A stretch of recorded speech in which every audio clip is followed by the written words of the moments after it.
Subscribe करें हमारा YouTube channel, bell icon को क्लिक करना ना भूलें, जिससे आगे आने वाले सभी YouTube अपडेट्स, वीडियोस, नोटिफिकेशंस आपको मिलते रहें।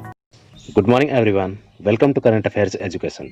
करंट अफेयर्स एजुकेशन में आज हम डिस्कस करेंगे 27 अक्टूबर के उन तमाम महत्वपूर्ण करंट अफेयर्स की जो एग्जाम पॉइंट ऑफ व्यू से इम्पोर्टेंट है और परीक्षा में पूछे जाने की पूरी संभावना है। चलिए शुरुआत करते हैं अंतिम सेशन के अभ्यास प्रश्न के साथ। बने रहिए मेरे साथ वीडियो के एंड तक, काफ़ी कुछ आपको सीखने को मिलने वाला है। अंतिम सेशन में हमने आपसे पूछा था, भारत में पहली बार हींग का पौधा निम्न में से कहाँ पर लगाया गया? इसका सही उत्तर है लाहौल स्पीति, हिमाचल प्रदेश। हिमाचल प्रदेश में पहला हींग का पौधा है वो भारत में लगाया गया। भारत में हींग का प्रोडक्शन नहीं होता है। हींग है वो भारत में इंपोर्ट की जाती है अदर कंट्रीज से। ये चीज़ आपको ध्यान में रखनी है। अब आगे बढ़ते हैं आज के करंट अफेयर्स की ओर। उससे पहले क्या आप यूपीएससी की तैयारी कर रहे हैं? अगर आप यूपीएससी की तैयारी कर रहे हैं तो यह महत्वपूर्ण सूचना आपके लिए है। यूपीएससी की तैयारी से संबंधित मूलभूत जानकारी है वो आप अभी प्राप्त कर सकते हैं। देखिए, अभिषेक सर्राफ सर द्वारा ऑल इंडिया रैंक है इनकी 8वीं 2019 यूपीएससी सीएससी में। यूपीएससी 2019 का रिजल्ट आया था, उनमें इनकी ऑल इंडिया रैंक 8वीं है। और यहाँ पर यूपीएससी की तैयारी से संबंधित फंडामेंटल जो बेसिक मूलभूत जो जानकारियाँ हैं वो आप इनके द्वारा प्राप्त कर सकते हैं। फ्री क्लासेस यहाँ पर अवेलेबल हैं, डाउनलोड कीजिए अनअकैडमी लर्निंग ऐप, वहाँ पर आपको इनकी फ्री क्लासेस मिलेंगी।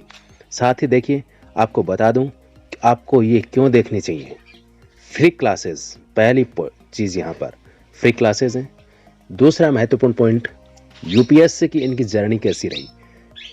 इन्होंने अपनी यात्रा में, यूपीएससी की यात्रा में क्या क्या चुनौतियाँ हैं उनका सामना किया, क्या क्या समस्याएं इनके सामने आई, इनकी रणनीति क्या रही, वो सारी चीज़ें आपको जानने को मिलेंगी बाय अभिषेक सर्राफ। इनकी अगर मैं बात करूं, 2017 में ऑल इंडिया रैंक थी 402। देखिए कितना अच्छा यहाँ पर इम्प्रूवमेंट हुआ है। 2019 में इनकी ऑल इंडिया रैंक 8वीं रही। 2019 में देखिए आपको क्या यहाँ पर कंटेंट मिलने वाला है इनकी क्लासेस में। क्लियर कर देता हूँ, रणनीति क्या होनी चाहिए ये आपको जानने को मिलेगा by all India rank eight. All India rank eight पर रहे अभिषेक सर्राफ द्वारा आपको जानने को मिलेगा कि इनकी रणनीति क्या रही और आपकी रणनीति क्या रहनी चाहिए 2021 की परीक्षा के लिए।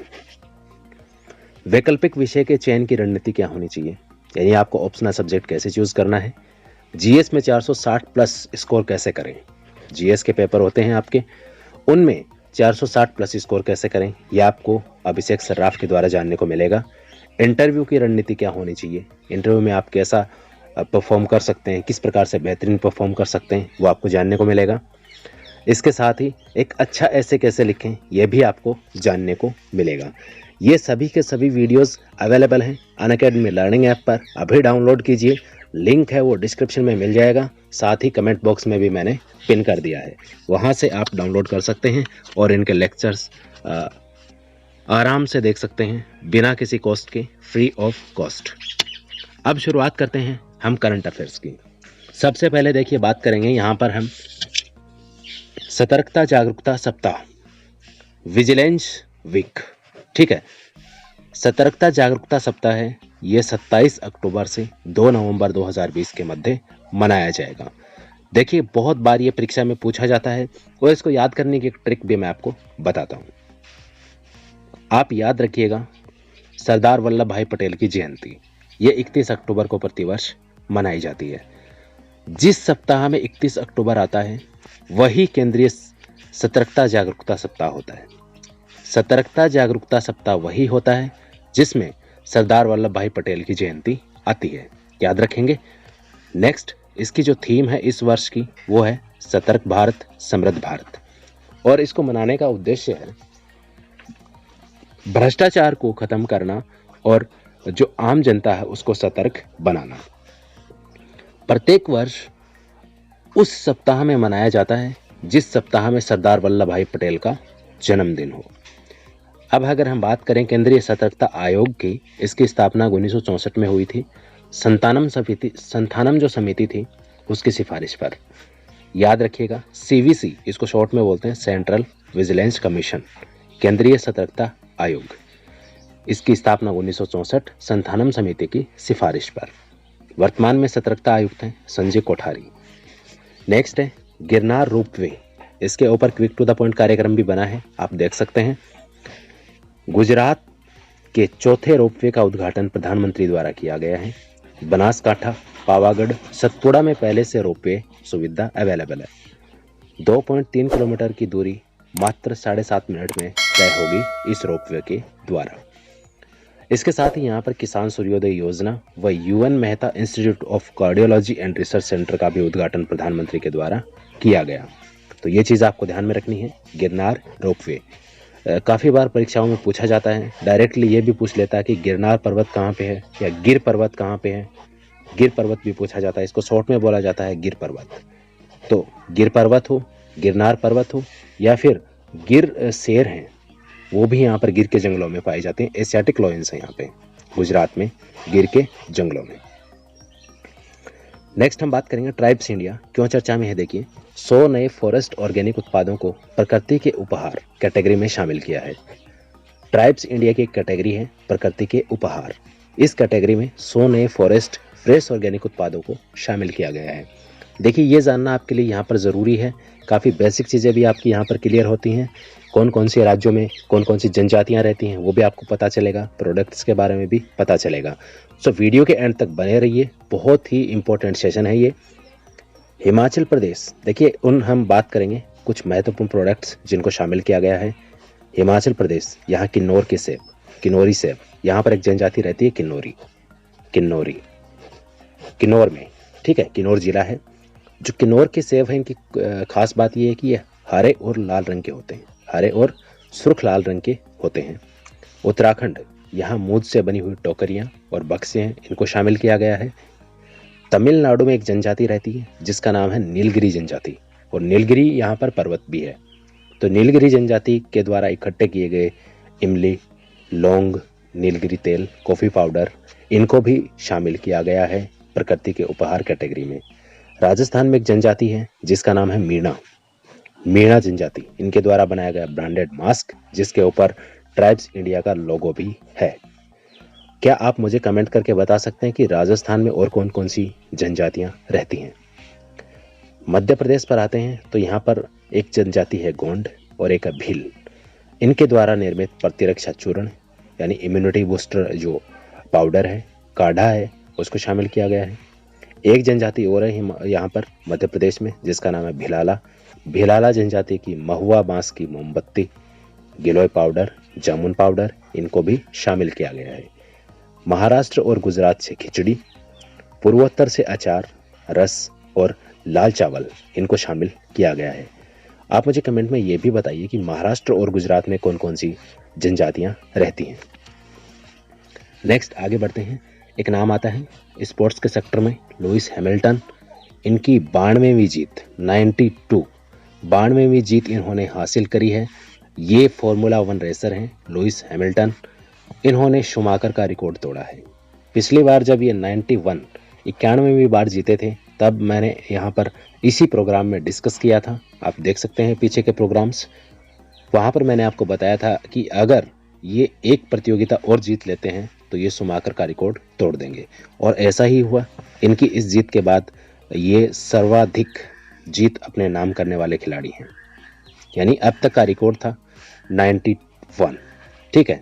पिछली बार जब इन्होंने जीती थी 91वीं प्रतियोगिता तो ये शुमाकर के बराबर आ गए थे, और अब इन्होंने शुमाकर से आगे कदम रखा है।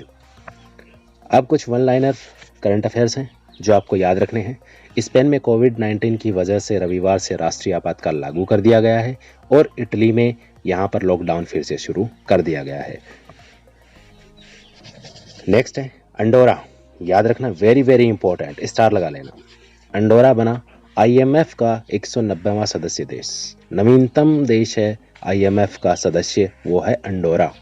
अंडोरा की कैपिटल और करेंसी फटाफट कमेंट में बता दीजिए। IPL के 45वें मैच में मुंबई इंडियंस को 8 विकेट से हराया राजस्थान रॉयल्स ने। यहाँ पर देखिए एक खिलाड़ी है बेन स्टोक्स। इन्होंने इस सत्र का पहला शतक लगाया और नाबाद पारी खेली। इन्होंने 107 रन बनाए थे मात्र 60 गेंदों में। 60 गेंदों में 107 रन बनाए और इसी मैच के दौरान इन्होंने पहला छक्का भी लगाया था अपना इस सत्र का, ये याद रखेंगे। काफ़ी इंपॉर्टेंट है राजस्थान में होने वाली एग्जाम्स के लिए ये। नेक्स्ट है, आईपीएल में 200 मैच खेलने वाला पहला खिलाड़ी बना है महेंद्र सिंह धोनी। महेंद्र सिंह धोनी याद रखेंगे। अंतिम वर्ष अभी इन्होंने हाल ही में अंतर्राष्ट्रीय क्रिकेट से संन्यास ले लिया है, ये भी आपको याद रखना है। FAO की 75वीं वर्षगांठ पर भारत ने 75 रुपये का स्मारक सिक्का जारी किया। ये जारी किया प्रधानमंत्री नरेंद्र मोदी ने। भारत 2022 तक होगा ट्रांस फैट फ्री। तो ट्रांस फैट फ्री होने की घोषणा यहाँ पर डॉक्टर हर्षवर्धन सिंह ने की है, जो कि स्वास्थ्य मंत्री हैं। यूनेस्को में भारत के स्थायी प्रतिनिधि बने हैं अभी विशाल वी शर्मा, याद रखेंगे इनको आप। नासा व नोकिया चंद्रमा पर बनाएंगे सेलुलर नेटवर्क। अमेरिका की स्पेस एजेंसी है नासा और नोकिया, काफ़ी फेमस नाम है। दोनों मिलकर चंद्रमा पर बनाएंगे सेलुलर नेटवर्क, ये आपको याद रखना है। Wild life photographer of the year 2020 ये किन्हें दिया गया है? ये दिया गया है ऐश्वर्या श्रीधर को। ऐश्वर्या श्रीधर को। नेक्स्ट है वेवेल रामकलावन। ये कौन है? वेवेल रामकलावन ये भारतीय मूल के हैं जो सेशेल्स के नए राष्ट्रपति बने हैं। सेशेल्स के नए राष्ट्रपति बने हैं। इनका संबंध बिहार से है, बिहार, और इनको 54% मार्क्स यहाँ पर मिले हैं। 54% वोट मिले हैं यहाँ पे, 54% वोट इनको मिले हैं। नेक्स्ट है सियोल शांति पुरस्कार 2020 ये दिया गया है थॉमस बाक को। कौन है थॉमस बाक? अंतर्राष्ट्रीय ओलंपिक समिति के अध्यक्ष हैं वर्तमान में, और यह पुरस्कार दक्षिण कोरिया द्वारा दिया जाता है। 2019 में ये पुरस्कार दिया गया था प्रधानमंत्री नरेंद्र मोदी को, याद रखेंगे 2019 में दिया गया था। नेक्स्ट है सुखारोव पुरस्कार। ये पुरस्कार EU का यानी कि यूरोपियन संघ का शीर्ष मानवाधिकार अवार्ड है, याद रखेंगे। यूरोपियन संघ का शीर्ष मानवाधिकार अवार्ड है सुखारोव पुरस्कार, और ये दिया गया है बेलारूस के विपक्ष को। बेलारूस के विपक्ष को देखिए, यहाँ पर हम थोड़ी सी डिस्कस करेंगे यूरोपियन संघ की। यूरोपियन संघ है, पहले इसमें 28 देश शामिल थे, वर्तमान में इसमें 27 देश शामिल हैं। बाहर कौन सा हुआ है? ब्रिटेन बाहर हो गया है इससे, ये आपको याद रखना है। बेलारूस की अगर हम बात करें तो यहाँ पर देखिए ग्लोबल हंगर इंडेक्स जो कुछ समय पहले जारी हुआ है अभी हाल ही में 2020 का, तो ग्लोबल हंगर इंडेक्स 2020 में भी बेलारूस को प्रथम स्थान मिला है। भारत को यहाँ पर कौन सा स्थान मिला है ग्लोबल हंगर इंडेक्स में, ये आप मुझे कमेंट में बताएंगे। और अगर आप इसके बारे में विस्तृत जानकारी चाहते हैं तो क्विक टू द पॉइंट कार्यक्रम में देख सकते हैं, एक प्रोग्राम इसका बना हुआ है। नेक्स्ट टॉपिक है शुद्ध के लिए युद्ध अभियान। ये किसने शुरू किया है? शुद्ध के लिए युद्ध अभियान ये 26 अक्टूबर से 14 नवंबर 2020 तक चलेगा, यानी दीपावली तक चलेगा, और ये शुरू किया है राजस्थान सरकार ने। राजस्थान सरकार का ये अभियान है। मिलावटखोरों के विरुद्ध कठोर कार्रवाई करना इसका उद्देश्य है। और अगर आपको पता है कि कोई मिलावट कर रहा है तो आप इसकी सूचना भी दे सकते हैं। प्रमुख जो जिला कलेक्टर हैं उसको सूचना दे सकते हैं। सूचना देने वाले को 51,000 रुपये का पुरस्कार भी दिया जाएगा, और उसका नाम है वो भी गोपनीय रखा जाएगा। उसकी सूचना गोपनीय रखी जाएगी और 51,000 रुपये का अब पुरस्कार है वो भी दिया जाएगा। अगर आपकी नज़र में भी ऐसा कोई है जो मिलावट करता है खाद्य वस्तुओं में, तो इसकी शिकायत आप जिला कलेक्टर से कर सकते हैं अगर आप राजस्थान से हैं। अगर आप अन्य कहीं जगह से हैं तो भी आप इसकी शिकायत कर सकते हैं। आज के सेशन में इतना ही। चलते चलते आपके लिए एक अभ्यास प्रश्न, जिसका जवाब आप कमेंट बॉक्स में दीजिए। सही जवाब आपको अगले सेशन के साथ में दिया जाएगा। निम्न में से किसे भारत का बिस्मार्क कहा जाता है? Very important. पंडित मदन मोहन मालवीय, चौधरी चरण सिंह, सरदार वल्लभ भाई पटेल या जवाहरलाल नेहरू? इसका सही जवाब लिखिए कमेंट बॉक्स में। मिलते हैं अगले एपिसोड में इसके सही उत्तर के साथ। तब तक के लिए गुड नाइट, नमस्कार।